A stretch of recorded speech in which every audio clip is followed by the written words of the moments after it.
Que mandeha zao testa. Hanao verification kely tsika hoe fa mandeha ve le izy sa hoe ahoana. Ia, faly miarahaba antsika rehetra izay manaraka ny RBC am'izao rasy fotoana izao am'ty fandarana voalohany izay mitondra ny lohateny hoe MADA ho an'ny gasy. Zany hoe raha ny tanjona am'le izy ity de fampatsiahivana ho antsika olom-pirenena tsirairay fa tsika vahoaka no tompon'ny fahefana, antsika vahoaka ny fahefana ary tokony inona moa ny fombalazana an'izy hoe tokony sarotintsika am'izay firenentsika izay na de eo aza ny fomba rehetrarehetra izay ataontsika hoe fanampenam-bava ataon'ireo olona manam-pahefana de mila say foana tsika eo an'izay hevitra izay ary mila mijoro hatramin'ny farany tsy manaiky lembenana mihitsy. Zay no tanjona ato anatin'ny fandaharana ity ary indrindra moa fampafantarana ny vahoaka malagasy hoe zao ange ny zava-misy eto amin'ny firenena satria be dia be tsika no lasa variana loatra mijery izay fihetsiketsehana fotsiny ataon'ny mpitondra fa tsy mijery lavitra mandinika lalina hoe inona marina moa no tena zava-misy sy ezahana fenina eto amin'ny firenena ary izay no tadio fa itsika vahoaka no nanome fahefanany mpitondra mba ahafahan zareo mitondra ny firenena izay ary tsika de nanankina hiraka ho an'ny mpitondra rehefa namiraka azy teo ny zavatra ataon'ny mpitondra tompoko dia natao hanompo ny firenena, zany hoe hanompo ny vahoaka zany. Tsika zany tsy tokony hatahotra mihitsy tsika vahoaka fa itsika vahoaka no patron, itsika no manome karama an'ireo mpitondra ireo ka tsy tokony mihitsy tsika hoe andeha atahotra. Zay voalohany indrindra zay. De ny anjaran'ireo mpitondra ireo mananja ny androm-panjakana misy ary miantoka ihany koa ny fahafahan'ny tsirairay mba manana an'izay hoe ho avy malalaka ho an'ireo olom-pirenena tsirairay izay. Izay no adidy sy andraikitra napetraka amin'ny vahoaka. De zao ihany koa tsara ho fantatsika vahoaka ihany koa fa nanao karazana fanarahana tamin'ny mpitondra itsika. Inona ohatra zao ny fanarahana napetraka tamin'ny mpitondra tamin'ity vanim-potoanan'ny Fanavaozana ity? Ny zavatra napetraka tamin'izareo de zao hoe ny mpitondra ny 24 volana izay terizamita moa hoe Fanavaozana remontation de la République de Madagascar dia hanomana ny fividianana mangarahara ara-drazany ary azo itokisana. Zay no objectif principal napetraka na hoe mena an'ireo mpitondra. Izay no objectif voalohany. Ny zavatra anankiray manangatany GNZ de hoe fandavana ny androm-pirenena izay tsy de hita loatra ny lavany azy ary indrindra moa satria ireo androm-pirenena ireo dia anisan'ny firongony miaraka amin'ny rajelona zany satria ny député raha tsika mahafantatra ao amin'ny assemblée nationale fa mamenatra nge misy député tsy mahay mamaky teny, mampalahelo zany. Ary eto amintsika malagasy any angamba misy inona zany ataontsika hoe député izy kanefa tsy mahay mamaky teny, mampalahelo zany zavatra zany sady henatra ho an'ny firenena, henatra ho an'io andrim-panjakana io. Izay nanisany nangatany GNZ tamin'izany fotoana zany hoe foanana daholo ny androm-panjakana misy ny HCC, CENI Zay ny fangatany GNZ de miaraka amin'ny CNA. De tsika moa natahotra hoe ho tratran'izay fanazazina zay to ilaina azy malagasy tamin'ny 2000 de niditra amilay hoe tazomina ny fanjakana zany. Zay nefa no tsara ho fantarina, eny raha ohatra ny ravana tolo ho an'ny fantarinareo de fitonan'izay hoe zay zany ny malagasy voasazon'ireo firenena maro izay hoe mpiara-monina amintsika zany sy manampy ny malagasy. Ataontsika hoe ny tsy nandravana an'ireo androm-panjakana ireo de kanefa zao afaka natao tsara ary nanana fahefana tsara ny filohan'ny Fanavaozana miaraka amin'ny premier ministre nandrava an'io assemblée nationale io, izay azo lazaina hoe vesatra satria solombavam-bahoaka ngefa mikarama amina ohatrinona amina fisany miaraka amin'ny teo reny e, de nefa efa mpianatra zara fa mikarama efa mpianatra zany anisany hoe mikarakara zavatra ho an'ny firenentsika ity, mamora vola ho manam-pahaizana zay ilaina sy tena ataontsika hoe tsy tena zao hoe visy ny manam-pahaizana eto Madagasikara fa ny fahendrenany tsisy manam-pahaizana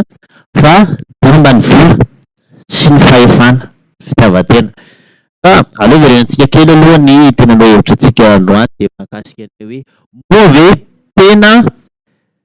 natratra ny tanjona sy ny iraka napetraka taminy ny fitondrana Fanavaozana. Zay ny fanontaniana zay. Afaka manisy commentaire atsika fa hojereko ny commentaire ao rehefa avy eo de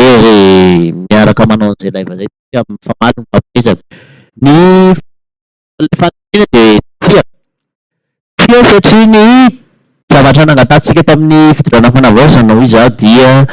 ametraka an'izay fifidianana mangarahara ekeny rehetra izay. Kena fa efa mandeha ny resaka fanaovana enregistrement an'ireo vahoaka malagasy misy ilay hoe izaho tokana ny biométrie fa tsy mbola tafapetraka ilay iraka izay napetraka. Any ampiadantsika de miarana anaiky fa asiana ny fikaonan-doham-pirenena na ny concertation nationale izay. Ny zava-misy eto ankehitriny dia isaina ahembotra ilay izy. Eko fa samy manantanteraka zavatra fa kosa ny fanemorana lava an'izay concertation nationale zay raha tsy diso juin izy natao de tapitra ny volana jolay mbola tsy finenina mandeha eo de nisy fivirino niaraka tamin'ny filoha teo aloha radonary mampianina sy Ravalomanana ary ny filohan'ny Fanavaozana de tsika nafantatra hoe inona ny zavatra ny virina tany loatra fa ekeny fa hoe ena fantatsika hoe inona marina ka zay le teneniko hoe engany mba tena ho fijerena ny tombontsony vahoaka tombon-tena tono antony fivirina fa sanatren'izany hoe fiketreana adila fiketreana fiaraha-mitantana fa ny zavatra nangatantsika amin'ny fitondrana Fanavaozana koa dia ny isian'izay ataontsika hoe fanomanana ny fifidianana izay mba isian'ny fifidianana tena izy fifidianana mangarahara ekeny malagasy rehetra. Zay no nangatahina tamin'ny fitondram-panjakana. Tsy nisy ankoatran'izay de inona nefa zava-misy ankehitriny, zava-misy ankehitriny ange maso reny e, ohatra ny hoe hanao propagande no mamaika ny fitondrana ankehitriny. Ahorona zao fikambanana rehetrarehetra zao, mpanilin'ny Madagasikara, mpanilin'ny Fanavaozana, maninona anao jereko misy an'ilay fikambanana FFM Ho ahy manokana io fikambanana io dia fikambanana ataoko hoe manomana ny propagande ny fitondrana ankehitriny. Zay ny fahafantarako azy. Ary manampy aminahy ny tenako fa io vahoatoko politika io ataontsika hoe FFM io fanilon'ny fanavaozan'i Madagasikara moa ianaran'izy. Tsy hiova ao tonga ny fifidianana ary ankoatran'izay ihany koa de inona moa raha tsy hiova toko politika io de mijoro amin'ny maha-fikambanana azy de fikambanana olona vidiana voan'ny repoblika zany zany izy io raha ny fihinako azy amin'ny 2028. Zay raha ny mouvement fihetsiketsehana partout manerana ny zao tontolo zao. Manerana Madagasikara moa ny tanjony nge ampatrahana an'izay ataontsika hoe fifidianana mangarahara zay ny tanjony. Moa hoe fanilon'ny fanavaozana ny Madagasikara mametraka an'izay fanohanana ny fifidianana zay. Ohatran'ny toy izany kosa angamba ny zava-misy ary fanontaniana mipetraka de hoe moa ve ilay ataontsika hoe fanilon'ny Madagasikara ty dia manana budget manokana vola avy aiza no ampiasain'ny fanilon'ny Madagasikara. Zay aloha ny fanontaniana voalohany ary mba hangatahako fanazavana avy amin'ireo ataontsika hoe tosinandraikitra tandrim-piasa. Zay voalohany indrindra zay hoe avy aiza ny vola ampiasaina ho fampodinana an'ireny fikambanana isam-paritra, misy moa ny bureau nasional de misy isaky faritra. Zay ny fangatahako zany. Sa ve ataontsika hoe volan'ny fanjakana, volam-bahoaka no ampiasaina manodinana azy io ary raha volam-bahoaka no andinana azy de mangataka zay tompoko bahoaka ty hivadika fa tompoko atsikany FFM amin'ny 2018 na amin'ny 2027 na koa hoe lasa fikambanana manolotra olona hiresaka ho filoham-pirenena. Zavatra zay tompoko dia angatahanahy angatahana vahoaka zay zavatra zay. Zay no angatahanay zay raha ohatra ka volam-bahoaka no andinana